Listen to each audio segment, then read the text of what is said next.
Hola mis queridos hermanos, que la paz de nuestro Señor Jesucristo esté siempre con nosotros.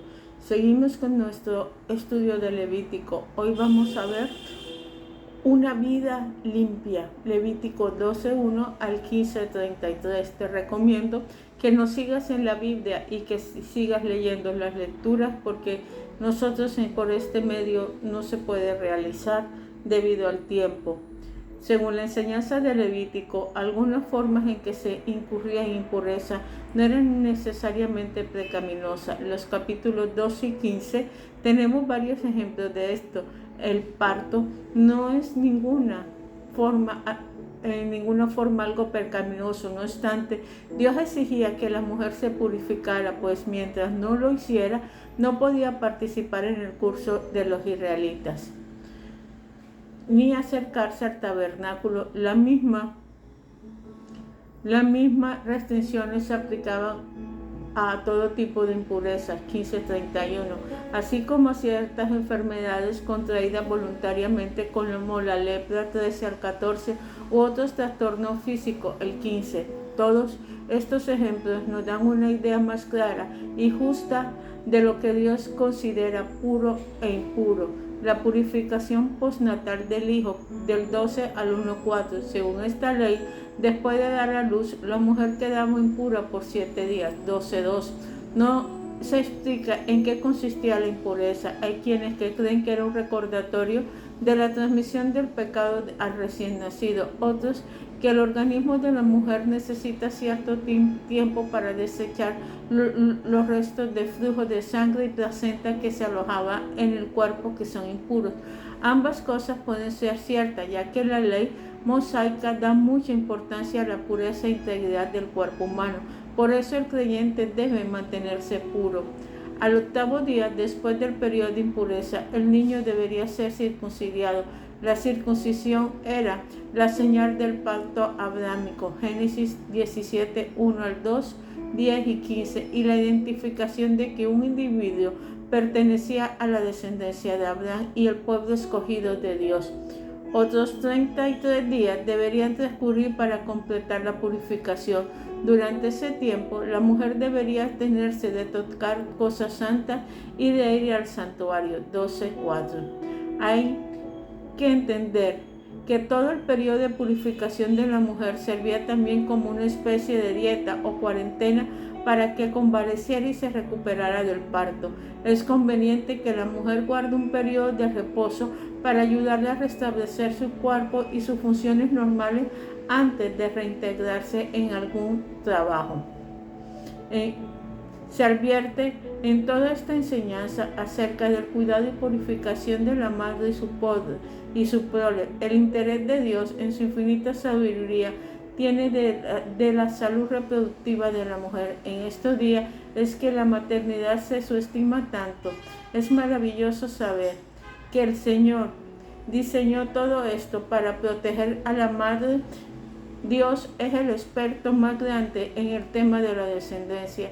En tiempos antiguos, tener hijos era la realización máxima de la mujer y de toda la familia. El parto era visto como un acontecimiento feliz. Lo contrario, el no tener descendencias, Oseas 9:14, o ser estéril, Génesis 32, se consideraba como señal segura de maldición divina. Obviamente esto no siempre fue así, porque algunas mujeres piadosas como Sara, Romanos 4, 18, 19, Ana, 1 de Samuel 1, 2, 2, 5 y Elizabeth, Lucas 1, 7, fueron estériles por largo tiempo.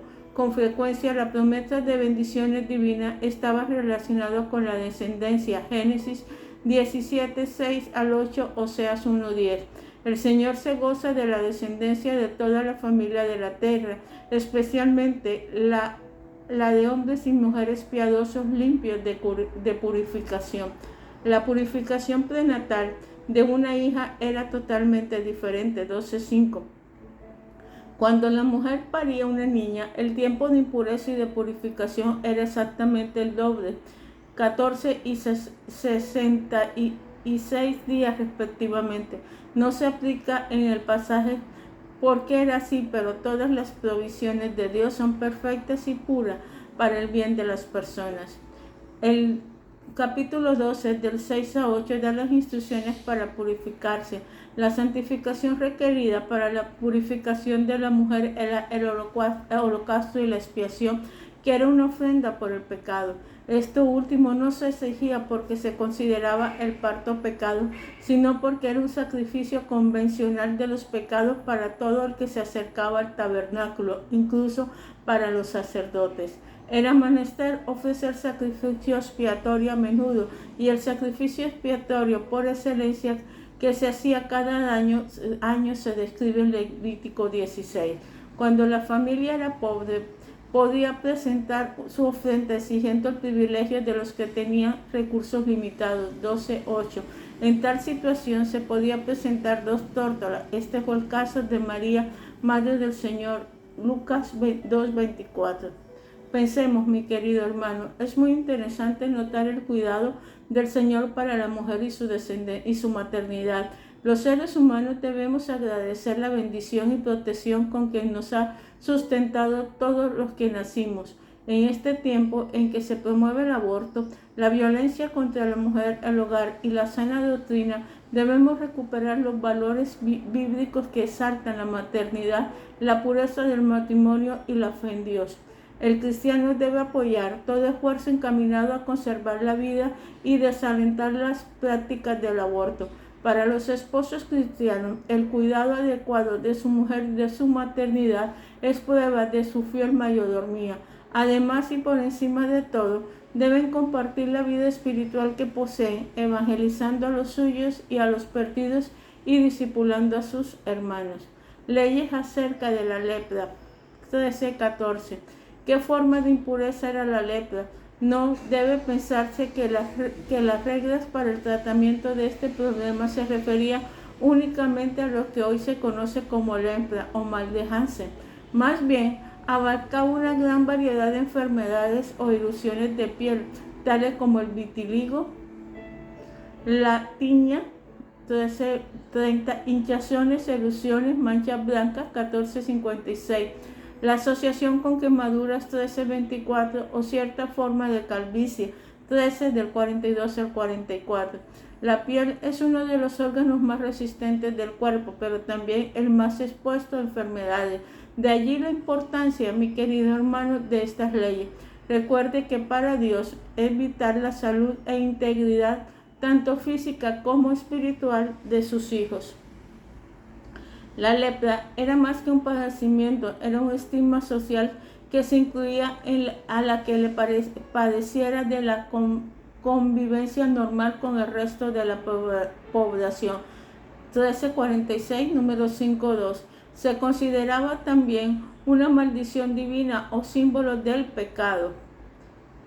O recibía contra Dios, número 12,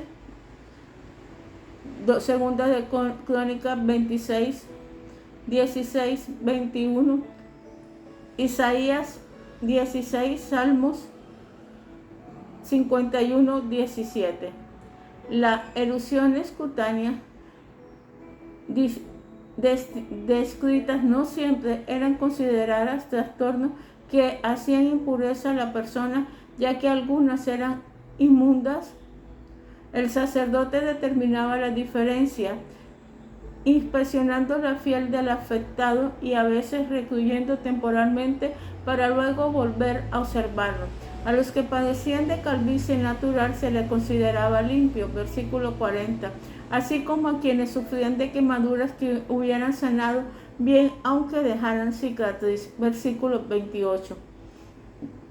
Pero ¿cuál era la condición del leproso? Levíticos 13 del 45 al 46 nos lo dice. Una situación muy penosa para el enfermo de lepra era que tenía que programar su padecimiento para que nadie lo tocara e impedir que se contaminara. También se le advertía que no podía mantenerse dentro del campamento, tenía que salir todo el tiempo que durara su enfermedad. Esta situación desagradable pero necesaria hacía del leproso el tipo de persona de menos estima en Israel. En la Biblia se relata que ciertas personas fueron curadas de lepra. Segunda de Reyes 5, 10 al 14, Lucas 17, 11 al 19, y que también experimentaron una transformación espiritual. Como la lepra, el pecado en cierta manera vuelve inmundo al cristiano.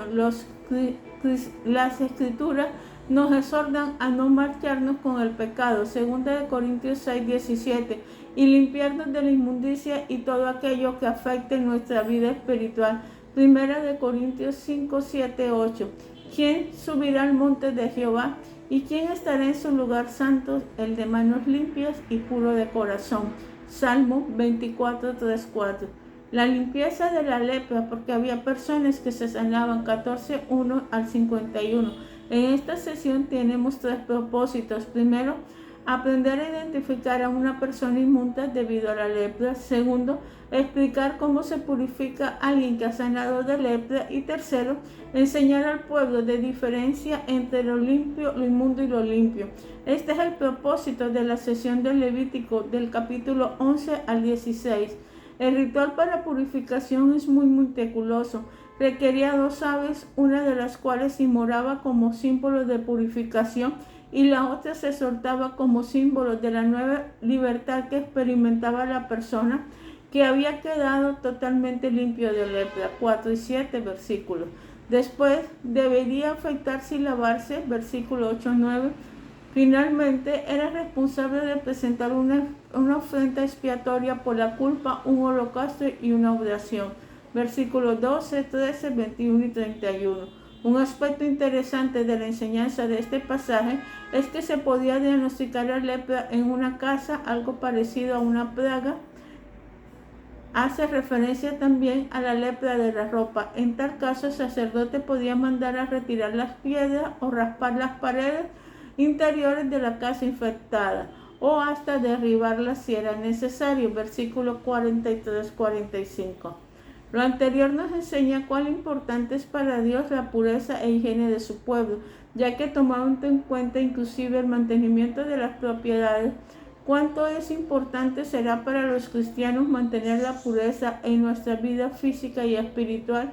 Cualquiera persona que entrare en alguna casa con lepra o que tuviera contacto con ella quedaría inmundo y debería purificarse. 46-49. La mayordomía del cristiano debe seguirle a mantener limpio su espíritu, su cuerpo, su casa y todo lo que Dios ha encomendado a su cuidado. Ten piedad de mí, oh Dios, conforme a tu misericordia, conforme a la multitud de tus piedades, dice el Salmo 51, 1 al 2. Borra mis rebeliones, lávame más y más de mi maldad y límpiame de todos los pecados. Sin embargo, no todo termina allí. También era necesario ofrecer sacrificio por la purificación de las casas, pues no podía ser habitada a menos que estuviera limpia. 59:5-3. Al leer estas líneas, no nos debe quedar la menor duda del interés de Dios tiene en su pueblo y su exigencia de que éste ande en completa pureza. Razona. El mundo antiguo, la lepra era quizás la manifestación más evidente de la inmundicia de una persona. La gente simplemente evitaba el más mínimo contacto con cualquiera que la padeciera. El pecado es también la evidencia de un espíritu que no está limpio delante del Señor. Los creyentes debemos repudiarlo con la misma intensidad que la lepra y gozaremos de que el Señor nos limpia perfectamente cuando confesamos nuestros pecados. Primera de Juan 1:9. La pureza sexual. Las indicaciones para la atención del trastorno e higiene de los órganos sexuales son muy importantes. En casos de secreciones del hombre se divide en 2. El primer caso se refiere a una enfermedad de los órganos sexuales. Después de restablecerse, la persona debería presentar un sacrificio de pecado y holocausto. 15. El segundo se refiere a una emisión natural de semen que se diera en forma espontánea o por relación sexual con la mujer. 16-18. En tal caso, el hombre debería bañarse y lavar su ropa y cualquier cosa sobre la que el semen hubiera caído. La esposa debería purificarse también. No se exigía a ninguno de los dos casos la presentación de forma, debido a que son actos totalmente naturales. En la Biblia, el sexo dentro del matrimonio se considera algo natural y como un deber de los cónyuges. 1 Corintios 7:3. Jamás se refiere a él como pecado, más bien puede ser el factor de prevención de este cuando se practica dentro del matrimonio y como Dios manda. 1 Corintios 7:2 y 5. Cuando la mujer tuviera flujo de sangre normal, menstruación, debería purificarse junto con todas las cosas sobre las que se hubiera acostado sentado. 20:22. Quien tocara esas cosas también debería purificarse. 21:23. Así como el esposo si hubiera tenido coitos con ella. 24. Si se trataba de un flujo distinto, más prolongado de lo normal o causa de enfermedad. 25:36. Entonces la mujer debería purificarse y además esperar 7 días de adición después de cesar el flujo. Versículo 28. Para ofrecer sacrificios requeridos. El propósito de estos mandamientos tocante a los flujos sexuales es estar limpios y aptos para acercarse a Dios a través del tabernáculo y procurar la pureza e higiene del cuerpo. 31:33. Todas las indicaciones del Señor señalan progresivamente en la necesidad de alcanzar la pureza física y espiritual que permite a la persona que las cumpla, participando sin restricción en el culto de Dios. Un aspecto importante de la mayordomía cristiana es saber reconocer entre lo inmundo y lo limpio, lo bueno y lo malo, lo que promueve el crecimiento espiritual y lo que le impide el pecado. Vivimos en una época en que la promiscuidad, el amor libre, la pornografía, el sexo fuera del matrimonio se practica indiscriminadamente. Dios creó el sexo para que se usara limpiamente y de acuerdo a su plan. La falta de cuidados en la práctica de higiene sexual ha provocado que proliferen muchas enfermedades como el SIDA. El creyente debe ser una parte muy cuidadosa de practicar el sexo seguro de acuerdo al plan de Dios y la limpieza. Asimismo, debemos enseñar a nuestros hijos vivir de acuerdo a una educación sexual que exalte la higiene personal, la limpieza espiritual y la pureza del matrimonio. El creyente debe encarnar la pureza de todos los aspectos de su vida, incluido el sexo. Padre Celestial, en nombre de nuestro Señor Jesucristo, venimos ante ti, Padre Eterno, para alabarte, glorificarte y honrarte, para darte, Padre Celestial, oh Dios eterno, Señor, toda la gloria que solamente tú te mereces. Señor, en este momento te pedimos que nos enseñes a ser totalmente limpios, que nuestro cuerpo sea totalmente purificado, que delante de ti, Padre Celestial, Señor, nos lavemos, Padre Celestial, nuestro cuerpo, que es el templo del Espíritu Santo, y lo cuidemos. Padre Celestial, enséñanos a odiar las cosas inmundas, Padre Celestial. Todo aquello, Dios eterno, que te desagrade, te lo pido en nombre de nuestro Señor Jesucristo. Enséñanos a tener una vida santa, Padre Celestial, una vida sexual pura, Padre Celestial, dentro del matrimonio. Que tu amor y tu misericordia se conmueva, Padre Celestial, y nos llene grandemente. Que seas tú cada día purificando nuestros cuerpos, nuestro templo del Espíritu Santo. Ayúdanos a ser sanos, Padre Celestial, tanto físicamente como espiritualmente. Ayúdanos, Señor, a alejarnos de todo aquello que a ti no te gusta. Gracias, mi Dios, por todo lo que haces. Gracias por cada persona que está escuchando este video. Amén y amén. Dios te bendiga, mi hermano.